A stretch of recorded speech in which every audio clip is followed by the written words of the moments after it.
बहुत साहित्य मिलेगा, अम्बेडकर जी द्वारा लिखित किताबें मिलेंगी। यहाँ पे मैं तो जिंदगी मेरी निकल गई इसी में। वो अच्छा, साला मैं अभी अभी कल ही भूटान से आया।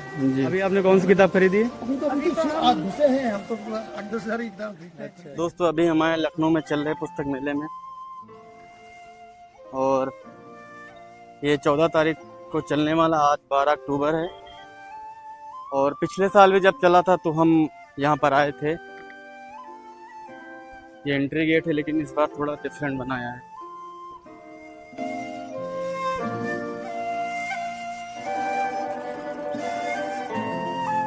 जब मैं यहाँ पर आता हूँ तो सम्यक प्रकाशन जाने की ज़्यादा मेरी इच्छा रहती है। दोस्तों ये सम्यक प्रकाशन है जो बहुजन साहित्य को अपने आंचल में समेटे हुए चट्टान की तरह खड़ा है। यहाँ पर आपको बहुजन साहित्य, अंबेडकर विचारधारा और पेरियार जैसे महापुरुषों की किताबें आपको पढ़ने को मिलेगी। संडे तक। कब से लगा है? कितने तारीख? ये 4 सितंबर को स्टार्ट हुआ था और 14 तारीख तक चलेगा। यहाँ पर सारा बहुजन साहित्य मिल जाएगा। यहाँ सारा बहुजन साहित्य मिलेगा, अपने सारे बहुजन महापुरुषों की जीवनियाँ मिलेंगी, बहुत साहित्य मिलेगा, अम्बेडकर जी द्वारा लिखित किताबें मिलेंगी। ये भगवान बुद्ध का धम्मपद है।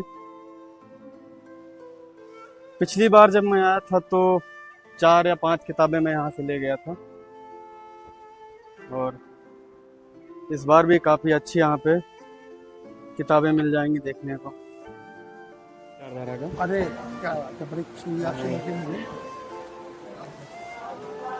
अम्बेडकर आइडियोलॉजी को हम दूर तक पहुँचाते हैं।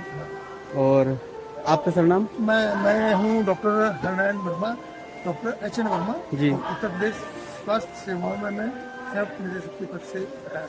सर कब से आ रहे हैं आप यहाँ मैं पे? तो जिंदगी मेरी निकल गई इसी में। वो अच्छा, साल आता हूँ। दर्शकों को ऐसी 5 किताबें बताएं हाँ जो अम्बेडकर साहब की किताबें पढ़ के उनके जीवन में कोई लाइफ चेंजिंग आए। हाँ, जैसे बाबा साहब का इतिहास लोगों को पढ़ना चाहिए, ऑटोबायोग्राफी उनकी पढ़नी चाहिए। ऑटोबायोग्राफी पढ़ना चाहिए। और प्रॉब्लम्स ऑफ रूपी। हाँ, प्रॉब्लम्स ऑफ जैसे मेन बुक एक तो ये होगी उनकी, और शूद्रों के बारे में उन्होंने तो हाँ। बढ़िया बढ़िया इसमें मुझे याद। Who were the Shudras. हाँ, हु वर शूद्रास ये लिखी है। और ये रेवोल्यूशन क्रांति और एंड प्रतिक्रांति, revolution and counter revolution in ancient counter India. Revolution, ये बहुत बड़ी किताब है। जी। इसी तरह से तमाम बाबा साहब का साहित्य लोगों के लिए बहुत। और कुछ बाबा साहब की आइडियोलॉजी, विचारधारा, जिससे लोगों को कुछ एक जागरूकता मिले, हाँ, बाबा जो साहब उस समाज से आते हैं। हाँ, जो उस समाज से आते हैं। बाबा साहब ने तो यही एक कहा था कि लोगों को शिक्षा सबसे बड़ा हथियार है। हम यहाँ इसलिए खड़े हुए हैं कि हमने शिक्षा दिया है, ग्रहण किया, बाबा साहब के सिद्धांतों पर चले हैं, इसलिए आज हम यहाँ खड़े हुए हैं। उनका यही संदेश था। मेरा मानना है कि जो बहुजन समाज है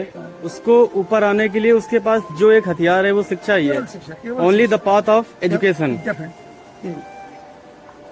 और शिक्षा का जितना स्तर बढ़ता जाएगा, आपको किसी से लड़ाई करने की जरूरत नहीं है, जो अम्बेडकर की आइडियोलॉजी पे चलता है। आप आ जाइए मैम।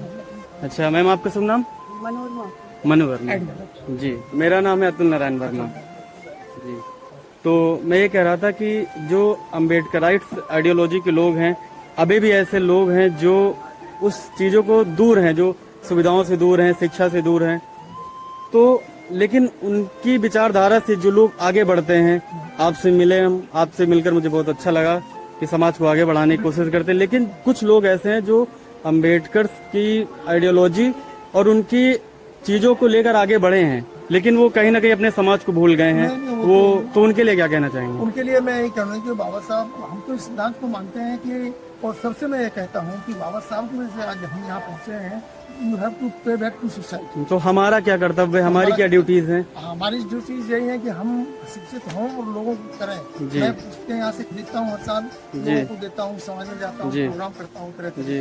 बाबा साहब की विचारधारा को आगे बढ़ाने। जी, अभी मैं सुना कि आप भूटान से आए हैं। हाँ, मैं अभी कल ही भूटान से आया। जी, मैं अभी भूटान यात्रा पर था, 4 से 11 तक। अब जितने भी पिछड़े भी अशिक्षित लोग हैं उनको भी साथ में लें, जी मैम। तभी तो हम संगठित कर पाएंगे जी और मैम। उनको आगे बढ़ा पाएंगे। जी मैम, जब तक यूनिटी नहीं होगी तब तक ये समाज आगे नहीं जाएगा। शिक्षित होके आगे बढ़ गए और पीछे नहीं देखा तो ऐसा हो ही नहीं सकता है कि हम संगठित हों और हमारा समाज जो है आगे जी। बढ़ पाएगा। अभी आपने कौन सी किताब खरीदी है? अभी तो आज घुसे हैं हम तो 8-10 हज़ार किताब खरीदते हैं। अच्छा, ठीक है सर, मिलकर बहुत अच्छा लगा आपसे।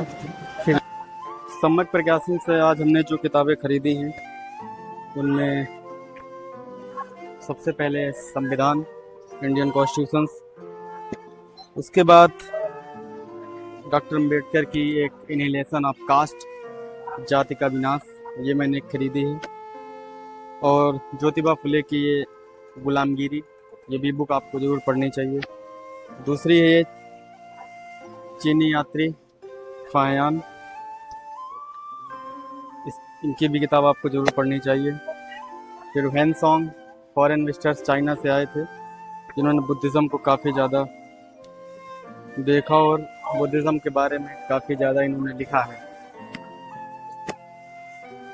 तीसरे जो चाइनीज़ विजिटर्स थे, चीनी यात्री इत्सिंग, ये इनकी किताब है और सम्मत प्रकाशन पे काफ़ी डिस्काउंट पे आपको ये मिल जाएगी। ये जो मेरी आखिरी किताब है ये पेरियार की है, ये ऑटोबायोग्राफी है जिसको आपको ज़रूर पढ़ना चाहिए। तो इतनी किताबें आज मैंने खरीदी। अब चलते हैं, पिछले साल भी मैं ले गया था डॉक्टर अम्बेडकर का साहित्य और जो कुछ बचा है इस बार ले चलते हैं। इतनी सारी शॉपिंग कर ली है, अब थोड़ा हवा खा लिया जाए। प्रभात प्रकाशन की किताबें, हिंदी लिटरेचर आपको मिल जाएगा।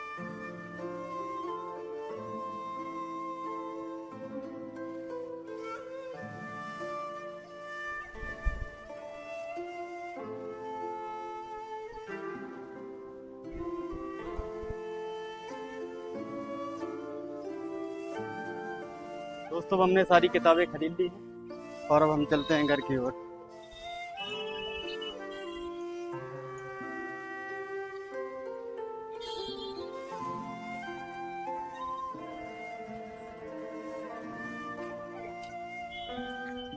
यहाँ पे स्टैंड की बढ़िया सुविधा है और अच्छे से सारा बिहेवियर है। बिल्कुल आएंगे जी। चंद्रपाल सिंह है, अच्छा, बहुत बढ़िया पतंग उड़ाते हैं।